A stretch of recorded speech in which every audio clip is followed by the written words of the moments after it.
Hello students, welcome back to my YouTube channel जिसका नाम है math series by Santosh Shikhawat. अपनी सीरीज में मैं आपको एनसीईआरटी की 12th स्टैंडर्ड की मैथ्स बुक करवा रही हूँ। And in today's class I will explain you what is the meaning of independent events. In my previous video, I have explained about conditional probability. Then I have explained you about multiplication theorem of probability. Now today I will explain about independent event. So students, इसमें जो each concept था, these all concepts are interrelated to each other. So if you have not watched my previous video, please watch that. Then only you can understand it. So students, in today's video, independent event. So students, first independent event का meaning क्या होता है? तो students, independent events means events, those events in which occurrence of one event is not affecting the occurrence of the second event. Like suppose if I am having a coin, and if I will throw that coin, in first throw if I am getting head, then it will not affect the second.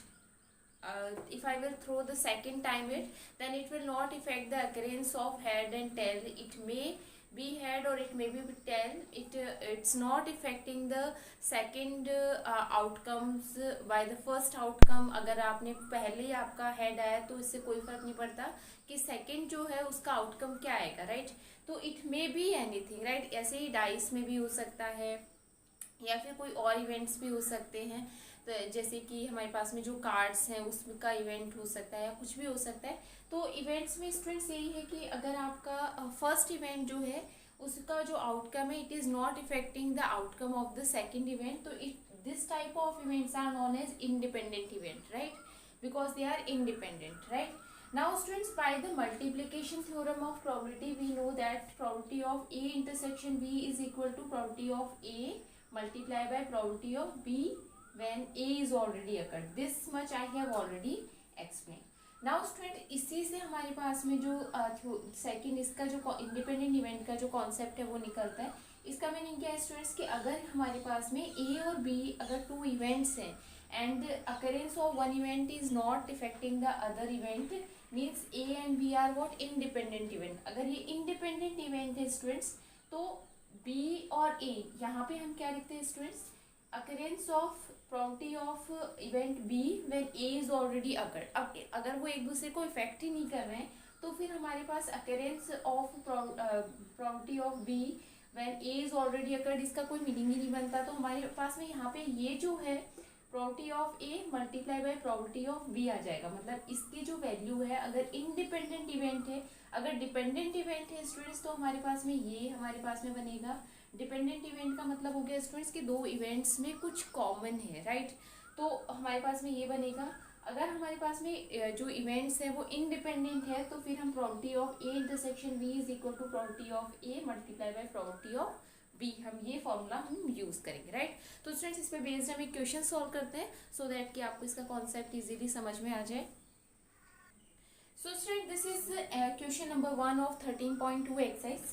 In this question it is given probability of A is equal to 3/5, probability of B is equal 1/5, and these two events are independent event. Then find the probability of A intersection B. तो अगर ये independent event है तो हम ये formula use करेंगे. तो probability of A intersection B is equal to probability of A multiply probability of B, right? And this is 3/5 multiply 1/5, so this is 3/25, right? तो स्टूडेंट्स, आपको सिर्फ ये समझने की ज़रूरत है either it will be given in the question that these events are independent event, और आपको समझना भी पड़ सकता है. Maybe it by the statement of the question you have to identify that this is independent event और this is dependent event, right? तो अगर आप ये इजीली पता लगा सकते हैं तो आप ये फॉर्मूला डायरेक्टली यूज़ करके और उसकी प्रॉपर्टी फाइंड कर सकते हैं, right? So let's move to the second question. So students, this is question number 2 of the same exercise 13.2.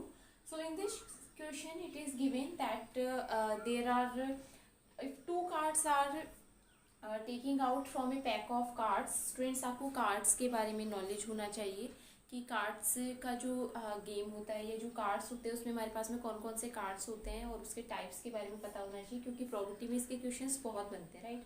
तो इसके बारे में अगर आपको नॉलेज है तभी आप इसके क्वेश्चंस को सॉल्व कर सकते हैं. तो स्टूडेंट्स आपको ये जो क्वेश्चन है इसमें गिवन है कि 2 cards are taking out from the pack of card, right. तो in the first event it is a black card and in the second chance again it is a black card, right. तो आपको ये property find करना है that what is the property that both cards are black, right. तो students मैंने यहाँ पे assume कर लिया let A is a event, sorry मैंने यहाँ पे प्रॉपर्टी लिखा, A is a event of occurring black card in first chance and B is a event of occurring black card in second chance, right. तो students अगर मैं यहाँ पे बात करूँ तो हमारे पास में टोटल जो कार्ड्स हैं वो 52 कार्ड्स होते हैं and 26 are black and 26 are red, right. तो स्टूडेंट्स प्रॉपर्टी ऑफ ए अगर हम बात करें तो स्टूडेंट्स हमारे पास में 26 ब्लैक कार्ड होते हैं, तो फेवरेबल आउटकम हमारे पास में 26 होंगे एंड टोटल आउटकम्स आर 52. तो हमारे पास में इसकी प्रॉपर्टी कितनी आ जाएगी 1/2 आ जाएगी, राइट.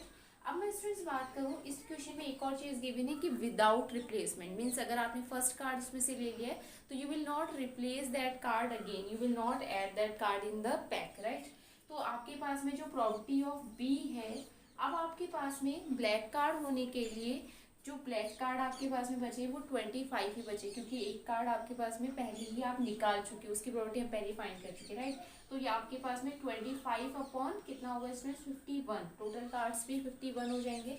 तो इसकी प्रॉपर्टी हमारे पास में स्टूडेंट्स 25/52 आएगी, राइट. अब हमें क्या फाइंड करना है students, property of A intersection B, दोनों के ब्लैक होने की प्रॉपर्टी हमें फाइंड करनी, राइट. तो स्टूडेंट्स इसके लिए हमारे पास में property of A and property of B, क्योंकि दोनों ही इवेंट्स क्या हैं इंडिपेंडेंट इवेंट्स हैं, राइट. तो स्टूडेंट्स इसकी प्रॉपर्टी हमारे पास में क्या हो जाएगी 1/2 मल्टीप्लाई 25/51. तो आप इसकी प्रॉपर्टी 25/102, राइट. तो स्टूडेंट्स ये इसकी क्या होगी प्रॉपर्टी होगी, राइट स्टूडेंट्स. तो इस तरीके से हम स्टूडेंट इंडिपेंडेंट इवेंट्स को फाइंड करके उसको जो प्रॉपर्टी है वो हम फाइंड कर सकते हैं. सो आई होप स्टूडेंट्स कि आपको आज का कॉन्सेप्ट समझ में आया होगा. Thank you very much for watching me. If you like my channel then please like it, share it and subscribe it. And if you want to ask any question you can write in the comment box, and if you want to give any suggestion then please most welcome, you can give suggestions also in the comment box. So thank you very much for watching me.